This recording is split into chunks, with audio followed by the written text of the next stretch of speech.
The live TV, सच सबसे आगे। नमस्कार, द लाइव टीवी आप देख रहे हैं, आपके साथ मैं हूं आदित्य कुमार। दरअसल भारतीय जनता पार्टी को इस बार के लोकसभा चुनाव में मुंह की खानी पड़ी है। भारतीय जनता पार्टी जहां 400 पार के नारे को लेकर आगे बढ़ रही थी, वहीं उसे ऐसी जगह पर जनता ने आके पटक दिया कि बहुमत से ही वो पीछे रह गई।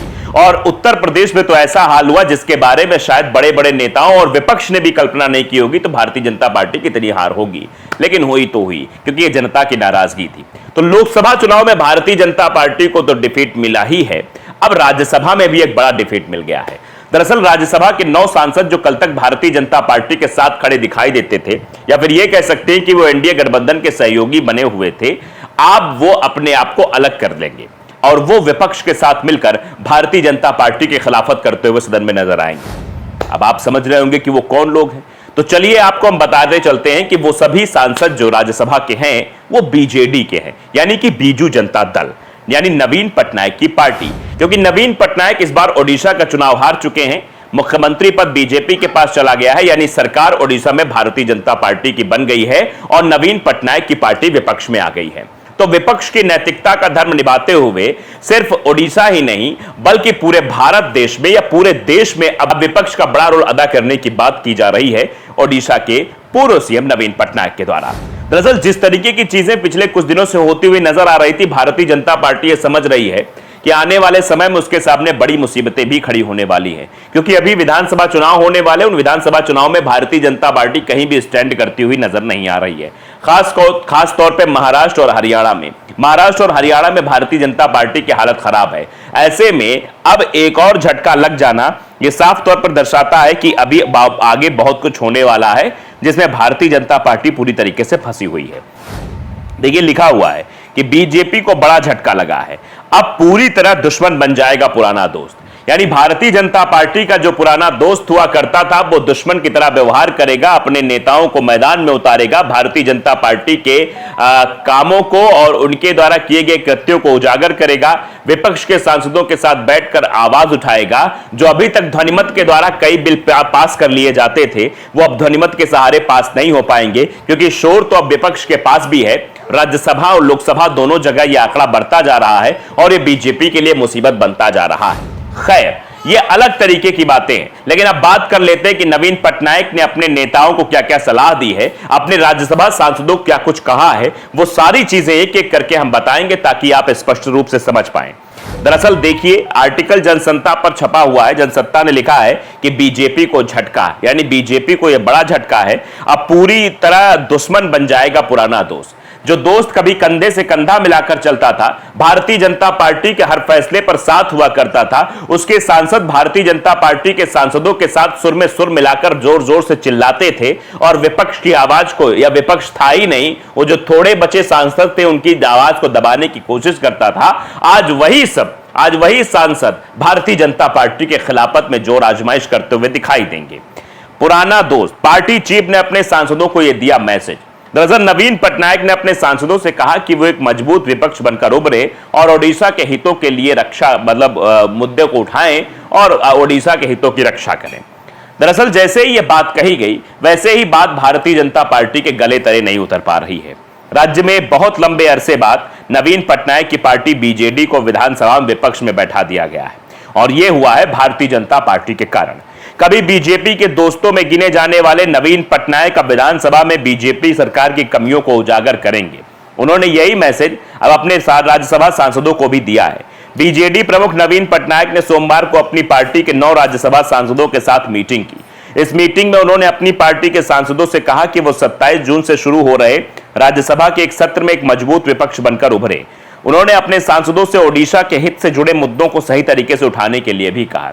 मीटिंग के बाद मीडिया से बात करते हुए राज्यसभा में पार्टी के नेता सस्मित पात्रा ने कहा कि बीजेडी के नेता इस बार सिर्फ मुद्दे ही नहीं उठाएंगे, बल्कि अगर बीजेपी सरकार द्वारा ओडिशा के हितों को नजरअंदाज किया गया तो वो आक्रामकता भी अपनाएंगे।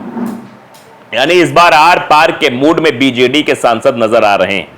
बीजेडी के नेताओं का साफ तौर पर कहना है कि भारतीय जनता पार्टी के इस बार पोल खोलेंगे, भारतीय जनता पार्टी के खिलाफ हम झंडा उठाएंगे और विपक्ष के साथ सुर में सुर मिलाकर बोलेंगे। वैसे ही भारतीय जनता पार्टी लोकसभा में बहुमत न मिलने के कारण परेशान दिखाई दे रही है। उसको लग रहा है कि इस बार पकड़ मजबूत हो गई है और कई पॉलिटिकल एनालाइजर ये कहते हैं कि प्रधानमंत्री नरेंद्र मोदी और अमित शाह के अंदर गठबंधन के नेतृत्व वाली सरकार चलाने का अनुभव नहीं है या गठबंधन का नेतृत्व करने की क्षमता नहीं है। जो अपने साथ गठबंधन के साथी पार्टियां हैं उनके साथ घुल मिल कर रहना और उनको अपने साथ रखना, उनसे प्रेम भरी बातें करना, उनको सब जगह साथ लेकर चलना, यह शायद इन दोनों नेताओं को नहीं आता है। इसीलिए राजनाथ सिंह को विपक्षी नेताओं से बातचीत करने के लिए, उनको अपने अंडर में लाने के लिए आगे बढ़ा दिया गया है, क्योंकि राजनाथ सिंह को का बहुत अनुभव है और दोनों जगह यानी कि और भी अन्य पार्टियों की जगह उनकी सहमति और असहमति का भी काफी ख्याल रखा जाता है। खैर, वो बात तो अलग है, लेकिन बीजेडी के सांसदों द्वारा जो ये चेतावनी दी जा रही है कि वो आक्रामकता भरा रुख अपनाएंगे, वो बीजेपी के लिए मुसीबत जरूर खड़ा कर सकता है।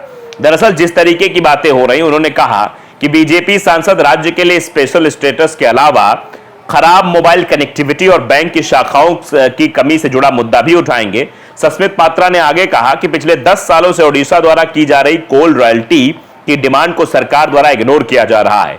इससे राज्य के लोगों को भारी नुकसान हो रहा है और वो अपने हक के हिस्से से वंचित हो रहे हैं। उन्होंने बताया कि नवीन पटनायक ने सभी बीजेडी सांसदों को यह साफ निर्देश दिए हैं कि वो संसद में राज्य के लोगों के हक की लड़ाई लड़ें। जब उनसे पूछा गया कि क्या बीजेडी पहले की तरह ही मुद्दों पर आधारित समर्थन देगी, तो उन्होंने कहा बीजेपी को अब कोई सपोर्ट नहीं, सिर्फ विरोध। हम ओडिशा के हितों की रक्षा के लिए किसी भी हद तक जा सकते हैं। उन्होंने बताया कि बीजेपी को समर्थन करने का कोई सवाल ही नहीं है। बीजेडी चीफ ने हमें मजबूत विपक्ष के रूप में काम करने के लिए कहा है। आपको बता दें कि राज्यसभा में बीजेपी के 9 सांसद हैं और वो पहली बार लोकसभा में एक भी सीट जीतने में सफल नहीं हो पाई है। मोदी सरकार के सत्ता में आने के बाद बीजेडी ने न सिर्फ विभिन्न मुद्दों पर संसद में बीजेपी का समर्थन किया है, बल्कि रेलवे मंत्री अश्विनी वैष्णव को साल 2019 और 2024 में राज्यसभा पहुंचाने में मदद भी की है। बीजेडी के सीनियर नेताओं के साथ मीटिंग में नवीन पटनायक ने कहा है कि आप सभी जानते हैं कि बीजेपी को ओडिशा विधानसभा में बहुमत से सिर्फ 4 सीटें ज्यादा मिली है। केंद्र में भी उसे पूर्ण बहुमत नहीं मिला है। इसलिए आप पूरी एक तरह एकजुट रहे, पार्टी को मजबूत करें। तो पार्टी को मजबूत करने की बात कहके इस बात की हिदायत भी दे दी कि इस बार भारतीय जनता पार्टी से दोस्ती वाला नहीं, दुश्मनी वाला हाथ बढ़ाएंगे और भारतीय जनता पार्टी के समर्थन में नहीं बल्कि उसके खिलाफत में नारे लगाएंगे और बताते चलेंगे कि अगर तुम हमारा साथ नहीं दे रहे हो, हमारे खिलाफ खड़े हो, तो हम भी तुम्हारे खिलाफ खड़े होकर तुमको कमजोर कर जाएंगे। दरअसल भारतीय जनता पार्टी इस बार मजबूती से किसी भी काम को लोकसभा या राज्यसभा में नहीं करा पाएगी। जिस तरीके से 2014 और 2019 में उसका परफॉर्मेंस संसद में रहता था, वैसा परफॉर्मेंस इस बार नहीं दिखाई देगा और नेताओं के चेहरे भी इस बात को साफ बयां कर रहे हैं। और बार बार इंडिया गठबंधन की ओर से भी यह कहा जा रहा है कि हम लगे हुए हैं, नेता हमारे संपर्क में हैं। अब क्योंकि अक्टूबर में विधानसभा चुनाव 5 राज्यों के होंगे, वो 5 राज्यों के विधानसभा चुनाव भी इस बात की तस्दीक करेंगे कि आने वाले समय में भारतीय जनता पार्टी या फिर मोदी सरकार का भविष्य क्या होने वाला है। क्या कुछ बड़ा फेरबदल हो सकता है या फिर सरकार अपना कार्यकाल आसानी से 5 साल पूरा कर ले जाएगी। द लाइव टीवी को अगर आपने सब्सक्राइब नहीं किया, जरूर करिए, बेल आइकन दबाइए ताकि सच खबरें आप तक पहुंचती रहे। नमस्कार। द लाइव टीवी, सच सबसे आगे।